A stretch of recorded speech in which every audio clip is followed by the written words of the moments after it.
नमस्ते। आज के इस नए एक्सप्लेनर में हम एक ऐसी मजेदार और पुरानी हिंदी कहानी पर चर्चा करने वाले हैं जो आकार, पावर और ताकत को लेकर हमारी सदियों पुरानी सोच को पूरी तरह से बदल देगी। अक्सर हम यही मानते हैं ना कि जो आकार में बड़ा है वही सबसे ज्यादा ताकतवर है। पर क्या सच में हमेशा ऐसा होता है? चलिए देखते हैं कि कैसे कई बार हमारा आंखों देखा सच असलियत से बिल्कुल अलग निकलता है। सोचिए, क्या एक छोटी सी नन्ही सी चींटी वाकई एक विशाल हाथी को हरा सकती है? अगर हम सिर्फ उनके साइज और वजन को देखें तो ये बात बिल्कुल नामुमकिन सी लगती है। कहाँ वो जंगल का सबसे बड़ा और शक्तिशाली जानवर, और कहाँ वो बेचारी चींटी जो किसी के भी पैरों तले आसानी से कुचली जा सकती है। लेकिन जैसा कि हम इन स्रोतों से ली गई कहानियों में देखने वाले हैं, किसी का भी साइज सब कुछ तय नहीं करता। और यही दिलचस्प सवाल आज के हमारे इस पूरे एक्सप्लेनर की नींव है। तो चलिए बढ़ते हैं अपने पहले हिस्से की तरफ, बड़ा और छोटा।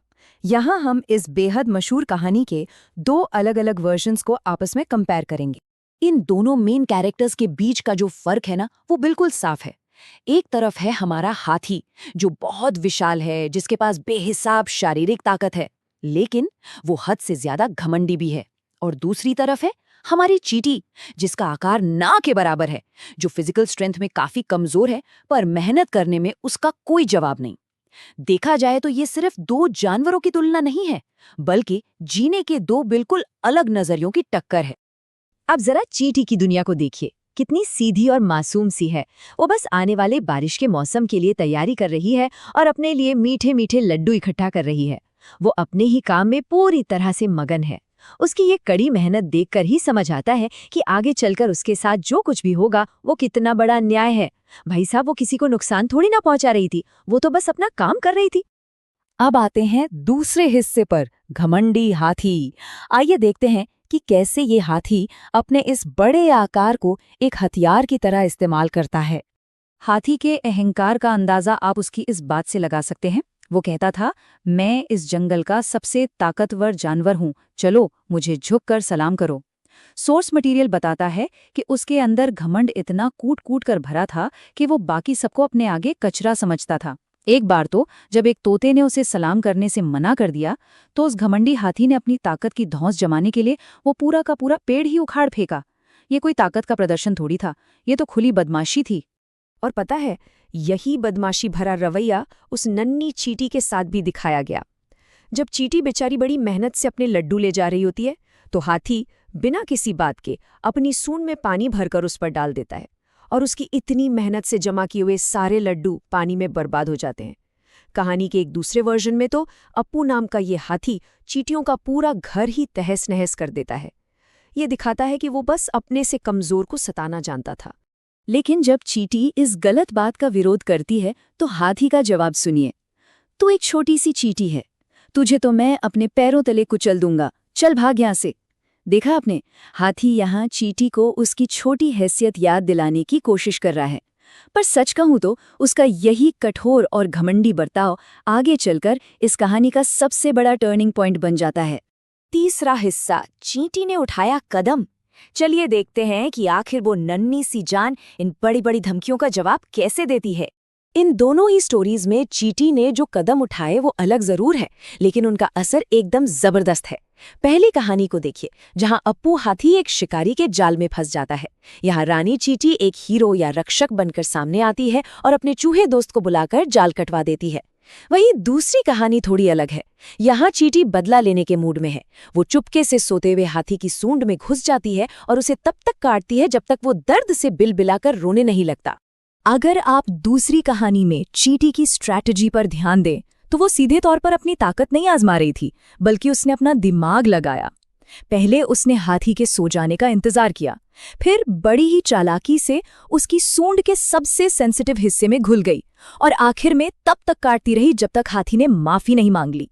इससे एक बात तो साफ साबित होती है कि किसी बड़े दुश्मन को हराने के लिए आपको उसके जितना बड़ा होने की जरूरत नहीं है, बस सही वक्त पर समझदारी और थोड़ा सा साहस ही काफी होता है। और अगर हम पहली कहानी की बात करें, तो वहां रानी चींटी की समझदारी वाकई तारीफ के काबिल है। सोचिए, उसने उसी अप्पू हाथी को बचाने के लिए तुरंत एक रेस्क्यू ऑपरेशन चला दिया, जिसने थोड़ी देर पहले ही उसका अपना घर तोड़ा था।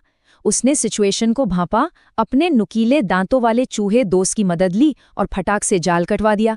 यहाँ उसने अपनी इस काबिलियत का इस्तेमाल बदला लेने के लिए नहीं, बल्कि किसी की जान बचाने के लिए किया। ये वाकई बहुत इंस्पायरिंग है। चौथा हिस्सा, जंगल की सबसे बड़ी सीख। भले ही इन दोनों कहानियों के रास्ते अलग अलग थे, लेकिन दिलचस्प बात यह है कि दोनों ही हाथी को एक ही नैतिक सच्चाई या मॉरल लेसन की तरफ ले जाते हैं। पहली कहानी के एंड में अप्पू हाथी का दिल पूरी तरह से बदल चुका था। जब उसकी जान बच जाती है तो वो कहता है, मुझे माफ कर दो चींटी रानी, मैंने तुम लोगों का घर तोड़कर बहुत गलत किया। हम सबको एक दूसरे की मदद की जरूरत पड़ती है, चाहे कोई कितना भी बड़ा या छोटा क्यों ना हो। यहाँ आकर उस हाथी का सारा घमंड चूर चूर हो जाता है। उसे आखिरकार समझ आ ही गया कि इस जंगल की इकोसिस्टम में हर किसी की अपनी एक अहमियत है, चाहे उसका साइज कुछ भी हो। और वहीं दूसरी कहानी में देखिए, दर्द से तड़पने और रोते हुए माफी मांगने के बाद चींटी हाथी को एक बहुत ही सॉलिड एडवाइस देती है। वो कहती है, अपनी ताकत पर घमंड मत करो, बल्कि उसका इस्तेमाल अच्छे कामों के लिए करो। ये बात सिर्फ उस हाथी के लिए नहीं है, बल्कि हम सबके लिए एक सबक है, जिसके पास किसी भी तरह की ताकत या पावर है। देखिए, ताकतवर होना कोई बुरी बात नहीं है, लेकिन उस ताकत का घमंड करना या दूसरों को डराना, ये बिल्कुल गलत बात है। तो अब सवाल ये उठता है कि असली ताकत या ट्रू स्ट्रेंथ की डेफिनेशन आखिर है क्या? असली ताकत का मतलब बिल्कुल ये नहीं है कि आप कितने लोगों को डरा सकते हैं या कितनों पर अपनी धौंस जमा सकते हैं। बिल्कुल नहीं। असली ताकत तो इस बात में है कि हम अपनी काबिलियत, अपने हुनर और अपनी पावर का इस्तेमाल दूसरों की मदद करने और उन्हें आगे बढ़ाने में कैसे करते हैं। और अगर देखा जाए तो यही इन कहानियों का सबसे बड़ा निचोड़ है।